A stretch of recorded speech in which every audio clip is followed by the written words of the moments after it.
आज मैं आपको 3 चीज़ें बताऊँगा जो आपके हार्टबर्न को कम करेंगी और इनमें से एक तो इस मसले को जड़ से ख़त्म कर सकती है।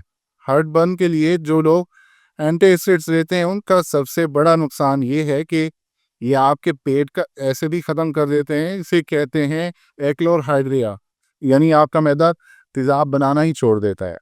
आपने कभी सोचा होगा कि ये तेज़ाब हमारे पेट में होता ही क्यों है? इसका काम क्या है? सबसे पहले ये एसिड बहुत ज़्यादा तेज़ होता है। इनकी पीएच ऑलमोस्ट 1 से 3 के दरमियान होती है। आपने लोगों को कहते सुना होगा, अपनी बॉडी को अल्कलाइन बनाओ, जिस्म की तेज़ाबियत कम करो, लेकिन क्या मैदे को भी अल्कलाइन बनना चाहिए? क्योंकि अगर मैदे का एसिड कम हो गया तो आप खाना हज़म ही नहीं कर सकते। जब स्टमक की पीएच खराब होती है तो एंजाइम काम करना छोड़ देते हैं। फिर क्या होता है? जो खाना आप खाते हैं वो टूटता नहीं है, कच्चा पक्का आगे चला जाता है, यानी छोटी आंत में। यहाँ से असल मसला शुरू हो जाता है। छोटी आंत में जब खाना पहुंचता है तो बॉडी एक अल्कलाइन लिक्विड छोड़ती है जो पेंक्रियास से आता है।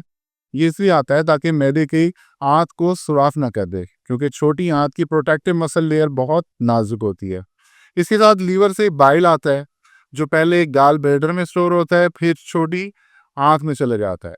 ये बाइल भी अल्कलाइन होता है, यानी अब आपका खाना एसिडिक एनवायरनमेंट से निकलकर अल्कलाइन एनवायरनमेंट में चला गया।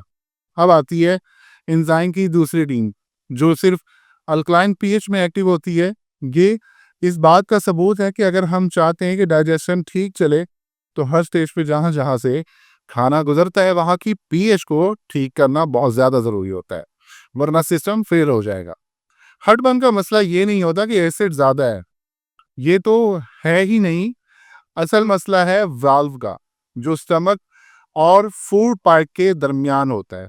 जब ये वाल्व ठीक से बंद नहीं होता तो एसिड ऊपर आना शुरू हो जाता है, यानी सीधा चेस्ट तक, और जलन ना होती है सीने के बिल्कुल बीच में। अगर आप समझते हैं कि मसला एसिड ज़्यादा होने का है तो लॉजिकली तो एंटासिड लेने चाहिए, लेकिन असल सच ये है कि मसला है वाल्व का जो बंद नहीं हो रहा। और ये वाल्व बंद क्यों नहीं हो रहा?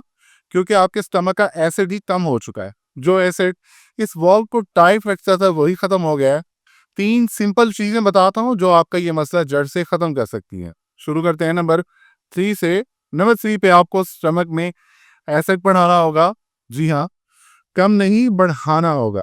जैसे ही आप ये करेंगे तो स्टमक के ऊपर एक सेंसर एक्टिवेट हो जाएगा जो वाल्व को बंद करेगा और आपको फौरन रिलीफ मिलेगा। ये काम आप शुरू कर सकते हैं एप्पल साइडर विनेगर से, या फिर एक देसी ऑप्शन है लेमन वाटर का।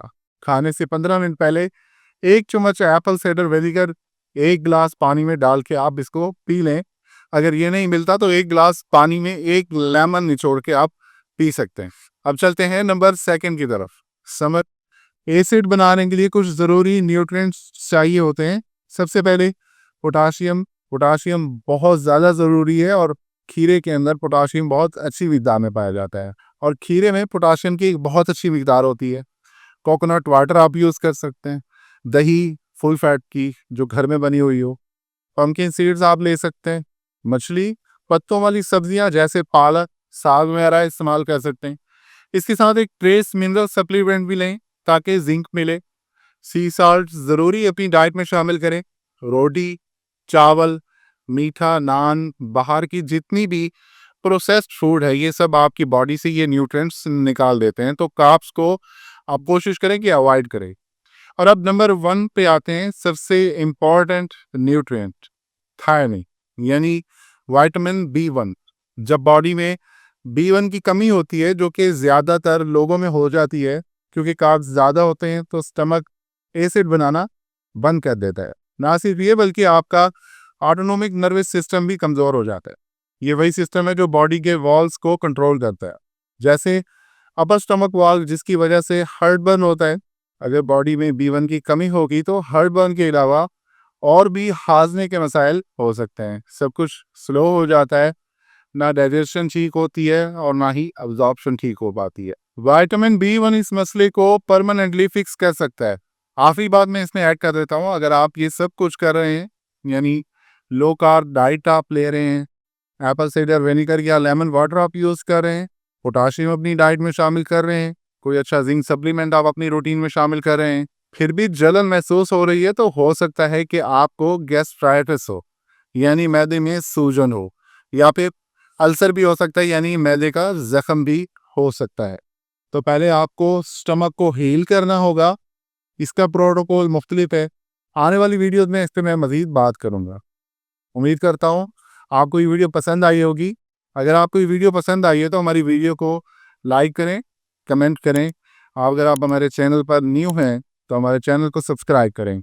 हंसते रहिए, मुस्कुराते रहिए, ताकि आप रहें हमेशा हेल्दी। मिलते हैं अगली वीडियो में। अल्लाह हाफिज़।